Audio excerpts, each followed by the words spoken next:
দুটো বিশ্ব সেরা দল, একটা ফাইনাল। হার জিতের এই খেলায় একজন ফুটবলার নিজের জীবন বাজি রেখে দলকে জেতাতে চেয়েছিলেন। পুরো বিপক্ষ দল তাকে ঠেকাতে হিমশিম খাচ্ছিল, তারপরেও তাকে ঠেকাতে না পেরে একের পর এক আঘাত, ফাউল, এমনকি হাত দিয়ে আটকে রাখতেও বাধ্য হয়েছিল। তারপরেও তাকে কোনোভাবে আটকানো যাচ্ছিল না। এ ম্যাচে যেন প্রতিপক্ষদের জন্য ত্রাস হয়েছিলেন ব্রাজিলের সুপারস্টার নেইমার জুনিয়র। প্রতিপক্ষের গোলকিপারের মুখ থেকে ভেসে আসছিল, ওকে আটকাও, ও একাই আমাদের স্বপ্ন তছনছ করে দিবে, শুধু ওকে আটকাও, আমরা ম্যাচ জিতবো। 2021 কোপা আমেরিকার ফাইনালে মারাকানার ট্র্যাজেডিতে নেইমার ছিল অপ্রতিরোধ্য। স্মৃতির পালে হাওয়া দিয়ে চলুন দেখি এ ম্যাচে নেইমার প্রতিপক্ষদের জন্য কতটা দুর্বিষহ ছিল। এক অসাধারণ স্কিল দিয়ে ম্যাচটা শুরু করেন নেইমার। লো সেলসোর মাথার উপর দিয়ে এক অসাধারণ ড্রাবলে বল নিয়ে নেইমার বিপক্ষ দলকে বুঝিয়ে দিলেন যে এই ম্যাচটি হবে নেইমারময়। এই মোমেন্টটা লক্ষ্য করুন, মাঝ মাঠে বল, ক্যাসিমিরো নেইমারকে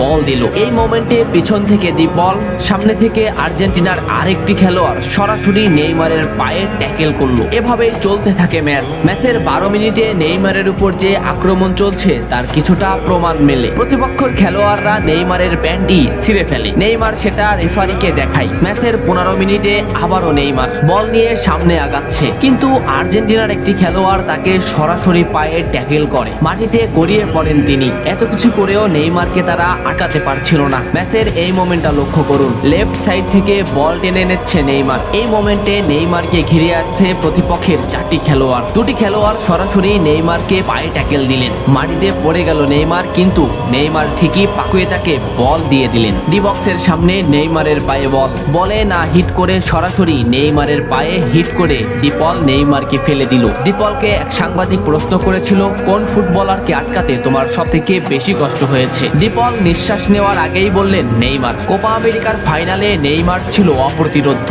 তাকে আমরা কোনোভাবেই আটকাতে পারছিলাম না। আমাদের ফুটবলাররা তাকে আটকাতে ফাউল করছিল, কিন্তু তারপরেও সে যেন আরো বেশি জ্বলে উঠছিল। আমরা শুধু নেইমারকেই আটকাতে চাচ্ছিলাম, তবে আমরা বারবার ব্যর্থ হচ্ছিলাম। সত্যি নেইমার হলো আমার দেখা সবথেকে কঠিন প্রতিপক্ষ, যাকে আটকাতে আমরা হিমশিম খাচ্ছিলাম। ম্যাচের এই মোমেন্টটা দেখলে স্পষ্টই বুঝতে পারবেন নেইমারকে আটকাতে তারা কোন পদ্ধতি বেছে নিয়েছিল। মাঝমাঠ থেকে দুটো ফুটবলারকে ড্রিবলিং করে নেইমার বল সামনে আগালেন। এই মোমেন্টে নেইমারের পাশে 2টি ফুটবলার, নেইমার তাদের ড্রিবলিং করে আবারও সামনে আগালেন, কিন্তু এই সাইড থেকে একটি ফুটবলার সরাসরি হাঁটু বাস করে নেইমারের পায়ে আঘাত করলো। নেইমার মাটিতে লুটিয়ে পড়লো। ম্যাচের এই মোমেন্টটা লক্ষ্য করুন, কেন ডিপলরা সেদিন নেইমারকে আটকাতে পারছিল না তারই একটা উদাহরণ। লেফট সাইডে নেইমারের পায়ে বল, সামনে প্রতিপক্ষের একটি ফুটবলার, নেইমার ড্রিবলিং করে তাকে বল মোমেন্ট থেকে আউট করে দিলেন। এই মোমেন্টটা লক্ষ্য করুন, এখানে প্রতিপক্ষের 3টি খেলোয়াড়। এখান থেকে নেইমার এমন একটা শট নিলেন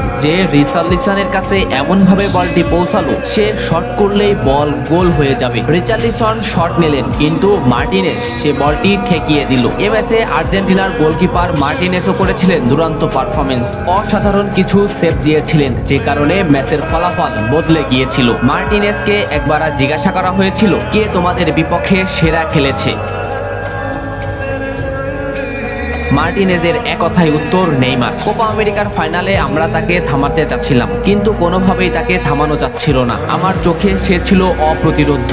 আমি বারবার আমাদের সতীর্থদের বলছিলাম, তোমরা নেইমারকে থামাও, ওকে থামাতে না পারলে ও আমাদের স্বপ্ন ভেঙে দিবে। আমাদের সতীর্থরা বারবার ব্যর্থ হচ্ছিল। ম্যাচের 65 মিনিটে নেইমার মাঝমাঠ দিয়ে বল টেনে নিচ্ছিলেন। ডিপল তাকে আটকাতে না পেরে প্রথমে তাকে ঘাড়ে আঘাত করলেন, এরপরেও না পেরে সরাসরি পায়ে ট্যাকেল করলেন। এই ক্লিপটা লক্ষ্য করুন, এই ম্যাচে নেইমার কতটা অপ্রতিরোধ্য ছিল সেটা বুঝতে পারবেন। মাঝ মাঠে নেইমারের পায়ে বল, নেইমারকে আটকাতে আছে আর্জেন্টিনার একটি খেলোয়াড়। এই মোমেন্টে নেইমারের সামনে আর্জেন্টিনার 4টি খেলোয়াড়। নেইমার এখান থেকে এমন একটা পাস দিবেন যেখানে এই 4টি খেলোয়াড় ফুটবল মোমেন্ট থেকে বের হয়ে যাবে, এবং নেইমারের সতীর্থ এমন স্থানে বল পাবেন যেখান থেকে গোলে শট করলে গোল হওয়ার সম্ভাবনাই বেশি। দেখুন নেইমার শট নিল, পাকুয়েতা এমন মোমেন্টে বল পেল যেখান থেকে শট করলে গোল হওয়ার সম্ভাবনা সম্ভাবনা 100%, কিন্তু পাকুয়েতা শট নিতে পারেনি। এই মোমেন্টটা দেখুন, 1-1-এ নেইমার ভার্সেস ডিপল। সুন্দর একটা ড্রিবলিং এ নেইমারকে আটকাতে ব্যর্থ ডিপল,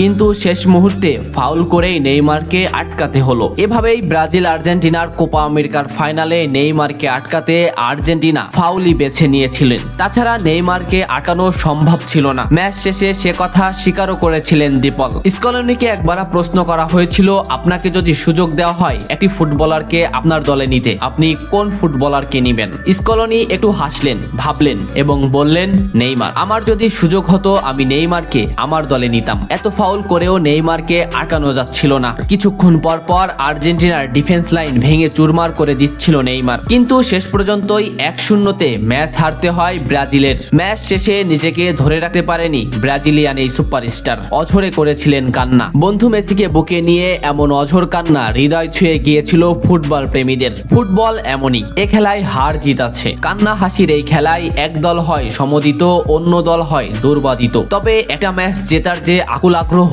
তা হয়তো নেইমারকে না দেখলে বোঝা যেত না। সব বাধা বিপত্তি প্রতিরোধ ভেঙে নেইমার যেন এগিয়ে যাচ্ছিলেন, কিন্তু শেষ পর্যন্ত সমীকরণ মেলেনি। আপনি কি কোপা আমেরিকার এই ম্যাচটা দেখেছিলেন? দেখলে কমেন্ট করে জানান। এত সময় সাথে থাকার জন্য ধন্যবাদ। নেক্সট ভিডিও আসছে খুবই তাড়াতাড়ি।